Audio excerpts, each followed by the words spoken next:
Hi అండి. ఇదేం curry అని చూస్తున్నారా? చికెన్ లివర్ ఫ్రై అండి. ఈ లివర్ ఫ్రై పిల్లల నుండి పెద్దవాళ్ళ వరకు తప్పక అందరికీ నచ్చుతుంది.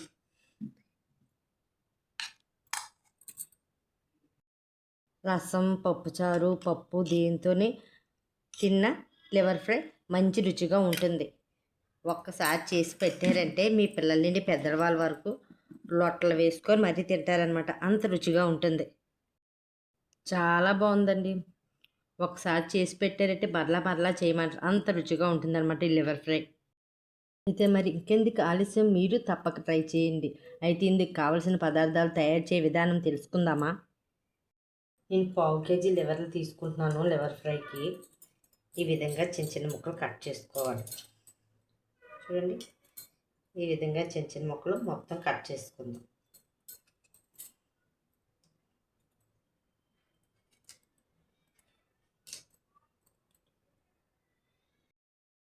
ఇవి కట్ చేసుకొని నీట్గా 2-3 సార్లు కడిగేసుకున్నాను అనమాట. ఇప్పుడు ఒక ఉల్లిపాయ, 2 పచ్చిమిరపకాయలు కట్ చేసుకుందాం.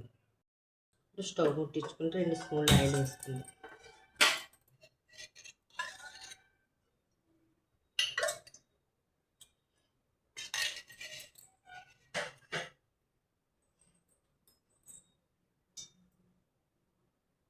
ఆయిల్ వేడేది కదా, ఉల్లిపాయ పచ్చిమిరపకాయలు లైట్గా వేసుకుందాం.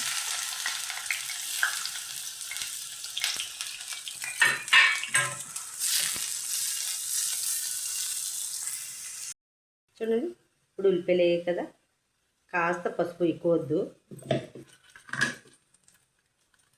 3/4 స్పూన్ అల్లం వెల్లుల్లి పేస్ట్ వేసుకొని పచ్చివాసన పోయేవరకు వేయించుకుందాం.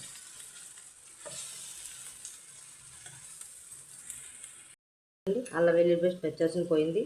ఇప్పుడు లివర్లు వేసుకుందాం.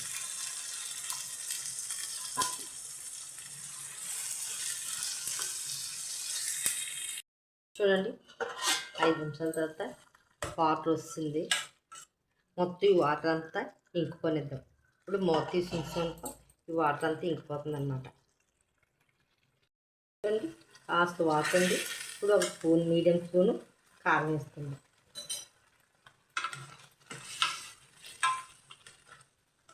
కారం వేసుకొని మళ్ళీ లో ఫ్లేమ్లో పెట్టుకొని మూత పెట్టుకుందాం. ఉప్పు కారం అంతా ఈ లివర్లకి బాగా పడుతుంది అన్నమాట. లో ఫ్లేమ్లో పెట్టుకొని మూత పెట్టేసుకుందాం.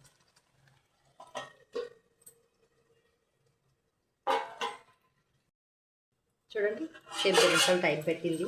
ఇందులో వాటర్ అంతా ఇంకిపోయిందంట, ఆయిల్ పైకి వస్తుంది.